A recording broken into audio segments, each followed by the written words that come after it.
মিকিৰগাঁও উদীয়মান যুৱক সংঘৰ উদ্যোগত জিকিৰৰ এনিশাৰ সফল সমাপ্তি।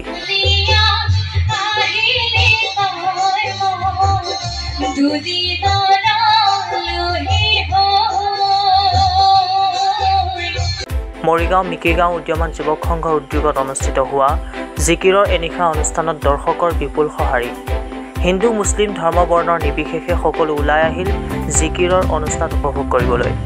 এই জিকিৰৰ অনুষ্ঠানত মুখ্য আকৰ্ষণ হিচাপে উপস্থিত থাকে অসমৰ জনপ্ৰিয় কণ্ঠশিল্পী তথা স্বনামধন্য পৰিচালক বুলবুল হুছেইন। লগতে উপস্থিত থাকি জিকিৰ পৰিৱেশন কৰে স্থানীয় শিল্পী মহচিনা ছিদ্দিকা আৰু সৃষ্টি বৰদলৈয়ে। আজি এই জিকিৰৰ এনিশা অনুষ্ঠানটিত শুভ উদ্বোধন কৰে জ্যেষ্ঠ অধিবক্তা আব্দুল হান্নানে।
मारकोली जाता खातिले खुदा बेकार हाय मारकोली जाता खातिले खुदा बेकार हाय अल्लाह रसूलर दया की होते ना पाई गुना हाय जीवन तो आधे अल्लाह जिकिर मुर्शिद बपले ला इलाहा इल्लल्लाह ला इलाहा আৰু মই ভাবিছিলোঁ যে ইয়াতে জিকিৰৰ এনিশা পাতিছে।